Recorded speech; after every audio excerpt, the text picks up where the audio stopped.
Olá, muito boa noite, seja bem-vindo ao canal 8 Esportes.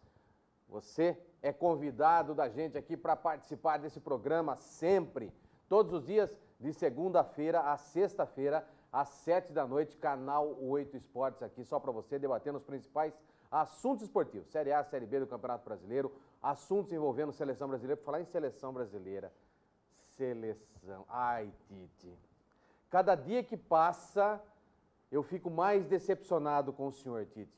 Que convocaçãozinha, que seleção lixo. Isso aí é seleção brasileira, pentacampeã mundial. Isso aí é renovação? Daniel com 30 e poucos lá vai fumaça? É renovação isso aí? Não, eu custo acreditar, os últimos 8 anos, eu não torci literalmente para a seleção brasileira. O que me motivou a torcer para a seleção foi a entrada do Tite. Mas eu estou desgostando novamente de torcer para a seleção. Que coisa! Eu não consigo acreditar que o Tite, que nós depositamos tanta confiança, caiu nesse esquema de seleção brasileira, coisa da CBF, que a gente tanto odeia, né? A gente tanto condena. Olha, e tem um treinador que hoje está parado, que é comentarista hoje, todo mundo sabe quem é, e que falava do esquema que tem lá dentro, que ele não aceitou ir para a seleção, porque tinha um esquema muito forte com patrocinador e outras cositas mais. Pô, e continua com isso daí? Não é Ciclas não, né? Primeiramente, boa noite. De novo, seu Valim. Boa noite. De novo, você não vai falar boa noite, telespectador, seu Valim? Boa noite, boa noite. Boa noite a todos. Jacozinho, juvenil demais. Ele aprende. Apanhando, ele aprende. É. Boa noite, Guina. Boa noite, Edilei. Prazer mais uma vez estar aí. Que coisa, né? Cada dia eu fico mais decepcionado. Nosso futebol brasileiro, né? Que infelizmente. Isso, né? Infelizmente. E a gente vai apurando aí, Guina, conversando com alguns amigos que a gente tem no futebol aí. Ontem eu tive na Ponte Preta ali na base ali e... Cada dia que passa uma surpresa diferente, né? Não, cara, se eu sei. Se eu falar pra você, coisa que é incomparável, os caras hoje se comparam. Eu falo, vocês estão comparando isso? Não é brincadeira, não tem comparação. Aliás, me perdoe um pouquinho do seu tempo. Ô, diretoria da Ponte Preta, que palhaçada é essa de proibir um ex-jogador como esse aqui de pôr o carro lá dentro? Que palhaçada que vocês estão fazendo. Vocês não cuidam dos seus ex-jogadores. É por isso que está no que está hoje. É por isso que se encontra nisso que está hoje. Isso é uma pouca vergonha. Tá? Respeito com aqueles que já vestiram a camisa da Ponte Preta. Respeito.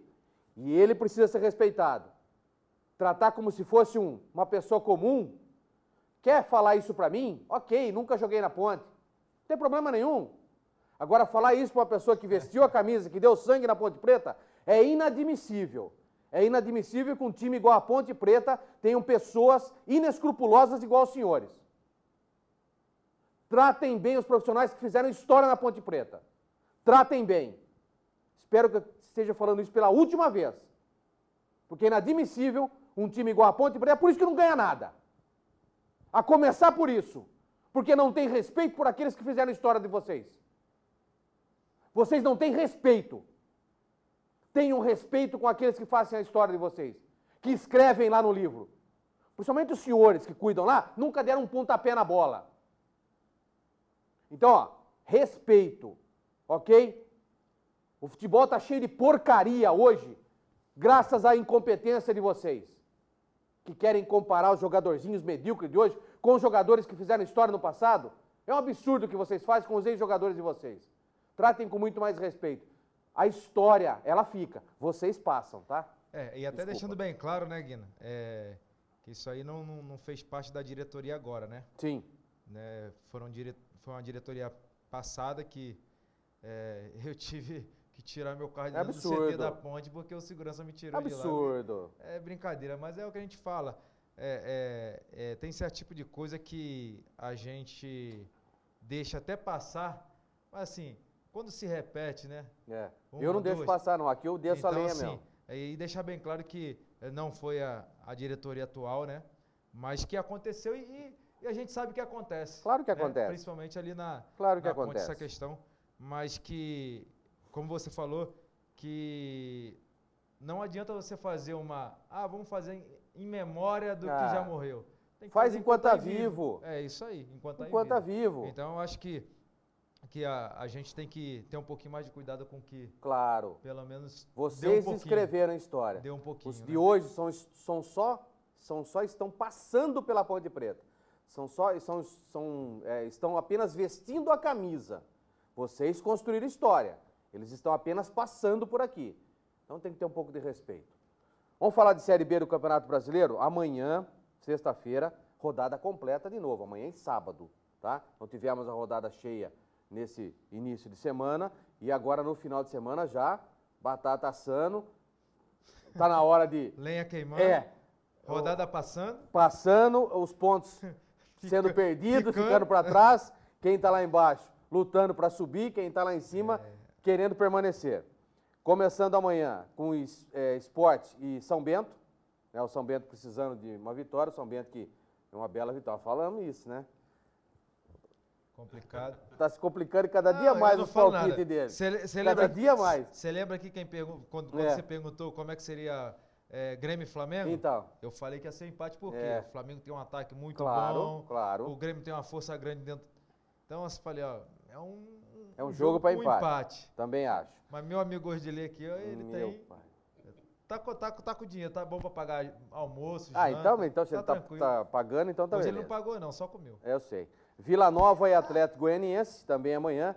Chance do Atlético Goianiense dar uma encostada um pouco mais, até porque teve um tropecinho em casa, né? Atlético Goianiense vem tropeçando em casa. Brasil de Pelotas e Botafogo. Botafogo, hein? Grande chance de assumir. Nós falamos isso, né? Por isso que eu falo pra você, essa Série B é complicado. Olha, é complicado, né? Guarani e CRB, jogo em casa. CRB, que também teve um tropeçozinho em casa. Normal. Precisa, normal, né? Porque fora joga bem. Só espero que não aponte contra o Guarani aqui amanhã. Os pontos do Carpini, a maioria foi em casa, né? Em casa. Tá bem em casa. O histórico dele em casa tá bom. A gente vai falar bastante sobre esse jogo de amanhã. Só repassando então a rodada, o Cuiabá enfrenta o Vitória. O Oeste enfrenta a Ponte Preta. Ponte é aquilo que nós, mais uma semana, após uma chacoalhada, vem uma vitória. Agora, será que vai aprumar? Não pode se enganar, né? Então, de novo, né? De novo a gente fica pelo nessa menos, dúvida. Guina, pelo menos o Londrina foi um time que impôs uma dificuldade grande na Ponte, cara. Sim. Eu não esperava que... A minha decepção quando foi o Cuiabá, né? Que o Cuiabá não jogou nada, veio passear aqui em Campinas, né? E a Ponte teve a vantagem de sair com 2 minutos de jogo já com a vantagem de 1-0, porque senão ia ser um jogo mais complicado. Porque se saísse atrás, ia complicar. Também acho. Londrina e Operário, Bragantino e Paraná. Bragantino, enfim, a sequência de vitórias seguidas foi quebrada com a Ameriquinha. Tem um jogo difícil contra o Paraná também, que já entrou no G4. O Coritiba enfrenta o Criciúma. O Coritiba embalou uma sequência de 2 vitórias. Precisa ver se vai manter, apesar que não está jogando para tudo isso. Mas, em algumas situações, conta com a sorte. Isso é importante também dentro do futebol. E o Figueira, nossa senhora, olha quem é o Figueira. O Figueira está numa derrocada, que eu vou falar uma coisa para você. Que a fase é tão ruim que até a sequência é ruim. Né? Conseguiu um heróico empate em Ribeirão Preto, como poderia ter vencido por 1-0, desperdiçou um pênalti, né, infantil. Vai pegar simplesmente o Ameriquinha. Então. Em casa, tudo bem, mas vai pegar o América que desbancou o líder. Foi o único até agora que conseguiu. E o América... O Bragantino. O América vem na ascensão, é absurdo. Muito grande. É o melhor time hoje dentro da Série B do Campeonato Brasileiro. É absurdo. Se bobear com o América hoje, ele vai subir entre os 4. É mais 3 rodadas, se permanecer jogando dessa maneira, eu não tenho dúvida não que vai subir. Deve ser a melhor campanha do segundo melhor campanha. turno. Era o Guarani, com essa derrota e a vitória do América, o América passou a ser a melhor campanha. Então esses são os jogos. O Valim, vamos falar um pouquinho desse Guarani? Como é que o Carpini está trabalhando esses dias, poucos dias que teve, né, para trabalhar, para enfrentar esse CRB, a sorte que joga amanhã em casa. Lógico que ele também, na hora de computar os pontos, contra um Coritiba lá, ele falou assim, ó, vamos tentar um empate, mas uma derrota não seria também um desastre. Sim. Nós até comentamos aqui. Agora, esses 2 próximos jogos em casa, tem que matar. O Carpini está falando sobre o jogo ainda contra o Coritiba. Claro. Ele lamentou bastante o começo de jogo do Guarani, que não foi o perfil que ele estava vindo jogando. E também amenizou o frango, aí, o peru que o nosso amigo Kleber tomou aí, né? Olha, eu acho que não tem que minimizar nada. Também acho que não, que é o ponto. Eu acho que tem que apontar, chamar o menino e falar assim, ó, a dedicação dos treinos... Trata. aconteceu o que nós estávamos imaginando que uma hora ou outra poderia acontecer. Então está na hora de você se dedicar um pouco mais naquilo que você tem como deficiência. A gente tem que chamar ele para uma conversa. Também, não pode minimizar. Também, já que ele está com uma dificuldade essa bola aérea, fazer que essa bola não chegue tão curta nele. Mas aí é difícil também, né? Por causa do problema de um, você vai crucificar os outros. A jogada vão acontecer, normal. Sim. Eu acho que cabe a ele, Clever, sabendo que ele tem isso, fica até mais depois do treinamento, cara. E o preparador de goleiro, ele tem que fazer isso aí. E é o Narciso, né? Então. E até porque, né, Odilei, você sabe, né? Com essa questão de muito estudo dentro do futebol, os clubes pegam o ponto fraco do adversário. Então, e sabe que ele tem isso, né? Se souber que o goleiro tem esse ponto fraco, eles vão tentar tirar proveito nessa situação. Então, por isso, a dedicação em... Sim. E o Guarani que volta ao Crespim, né? Crespim que fez muita falta no jogo contra o Curitiba. Falta bastante ainda só nesse que meio. por conta, o David realmente não vai pro jogo, né? Não sabe o que ele tem ainda, tem uma contratura na coxa, na perna esquerda, não sabe a gravidade da lesão dele, mas está no DM tratando, mas dificilmente joga amanhã, não consegue jogar. E o Guarani teve a semana toda cheia para treinar, né? Agora conseguiu, acho que, encaixar aí novamente o perfil e vamos ver quem vai jogar. Qual dos Felipes entra na vaga do David. Eu acredito que ele vai vir com o Felipe de volante, não com o Ricardinho de marcação. Acho que vai para cima do CRB nesse jogo aí. Eu também acho, analisando um pouquinho o jeito que o CRB joga, ele dá muito espaço. Porque é um time que fora de casa ele vai para cima, ele quer fazer o resultado. E vem dando certo. E ele não vai mexer no jeito de jogar do CRB. O CRB é isso mesmo. Então, tem que contrapor a isso. O Ricardinho sabe retranca, que é um time de saída, um time que sai, marca a pressão alta. Igual vinha marcando. Sobe os atacantes a pressão alta, encosta mais. Eu acho que deixou saída de bola. Que perdeu pro Curitiba foi por isso. Ele fez linha de 5-5 marcando o meio para trás e não é o perfil do Guarani. O Guarani jogava sempre alto, marcação alta, mesmo não tendo o Crespim que faz a transição rápida de meio ataque, zaga meio ataque, ele poderia fazer com o Lennon subindo mais um pouquinho.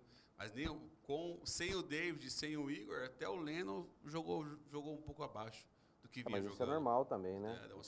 Não tem, quando você não tem o que não dá para entender, né, Guilherme, assim, se você tem uma sequência de vitória igual teve o Guarani, jogando de uma maneira... Não pode mexer, né? Independente se você for jogar fora, já começa a criar uma identidade, né? Mesmo que você perca o jogo, mas você jogue dentro daquelas características que está dando certo. Porque a possibilidade de você ter um resultado a favor, né? E até porque um esquema só dá certo por causa das características dos jogadores. Sem dúvida. Né? Então, o que acontece? Se você mudar isso, então eu acho que às vezes cai fora de uma característica ou outra e isso aí faz com que, de repente, o jogador não crie tanto dentro da partida, igual vinha criando e de uma outra forma. Ele apostou no Fabrício Cisner lá, o Sinner, Nossa, né? Entrou muito mal, então, assim, entrou muito mal. E eu entraria com o Ricardinho nesse jogo. Então, esse era um jogo fora para entrar difícil, com o Ricardinho. Sabia que era um jogo mais pegado. Então, assim, entraria com o David e com o Ricardinho em marcação. Tanto que o David fazia os dois lados, deu a contusão. Não que foi só por isso, mas assim, N motivos que dá a contusão. Mas o esforço físico que ele fez, marcando as duas pontas, marcando as duas alas, foi muito difícil para ele o jogo sozinho jogar. Por isso que não fluiu. O Guarani não tinha o meio que fazer isso. Quando o Carpini deu a dura no Davó para ele se movimentar mais e buscar um pouco mais o jogo, porque ele via que a bola não chegava nele na frente, o Guarani conseguiu dar uma melhorada um pouquinho. Mas não mudou tanto. Ô Jacó, é lógico que eu já sei da resposta, mas eu vou perguntar para você. Você é um cara inteligente. Lógico. Essa questão de já ter anunciado da avó ano que vem no Corinthians, essa situação, a cabeça do jogador fica pensando lá na frente? Eu já sei do que você vai responder, mas o torcedor de casa não sabe. Tira o pezinho. Olha, Guina, eu vou te ser bem sincero, tá? Eu, para mim, não mudava nada, né? Mas pelo contrário, cada um, eu né? precisaria mostrar mais, evoluir cada dia mais, porque você vai sair de um Guarani hoje, com todo o respeito, e você chegar numa proporção de Corinthians, né? O nível é outro, né? Então, assim, você tem que estar preparado a chegar voando, lá. Né? E você tem que chegar bem recomendado. Mas como você vai chegar bem recomendado? Fazendo o que você estava fazendo no Guarani. Então. Porque se ele começar a ter uma queda brusca, tá arriscado até, ó, vamos fazer o seguinte, vamos esperar mais um pouquinho? Não, ele até pode ir, mas já com intenção de emprestá-lo para outro interrogação, né? Com aquele pontinho de interrogação. Então, dentro disso que a gente está comentando, eu acho que o jogador precisa manter. Mas hoje a gente sabe, né? Os jogadores não têm essa... Eles já estão seguros numa situação, se eu entrar, se eu me machucar... Se eu tiver uma contusão séria, por exemplo, cruzado, alguma coisa aqui, acabou. E ele que joga de costas para zaga o tempo todo apanhando, né? Fazendo esse pivô, vamos dizer assim. E é garoto ainda, isso pode ser que você, querendo ou não, moleque dessa idade, nossa, ficar vislumbrando, ficar naquele coisa, já pensando no futuro, o que ele vai fazer, o que ele não vai fazer. Essa aí então. Porque, queira ou não queira, a vida do jogador muda muito, né? Vai mudar, assim, da água pro vinho, né? Dentro de uma situação hoje do que é o Corinthians e aonde está o Guarani hoje, né? Essa situação realmente é complicada. Se o jogador não tiver uma performance né, contínua, igual está tendo o Davó, também de umas rodadas para cá, né? Claro. Porque no próprio derby, praticamente ele não pegou na bola. Não, então. Né?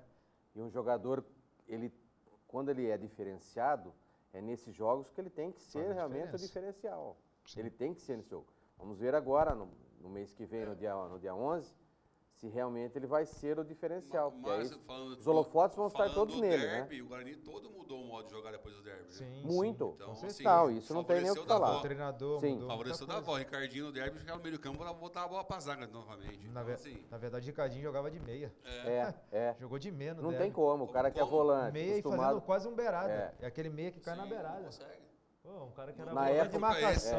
Então, na época ele tinha um Baraca do lado, que é um pitbull. Sim. Né? Ele conseguia sair um pouco mais, não era tão responsabilidade dele. Podia ser o segundo volante de armação, que soltar hoje essa não, bola hoje, que o Igor faz. Hoje fazendo, não, ele tinha que naquela época que estava jogando, era ele ou ele, não tinha como. Sim. Então é muito difícil, também acho. Vamos à primeira parada aqui do canal 8 Esportes, logo após as mensagens comerciais, estaremos de volta rapidinho.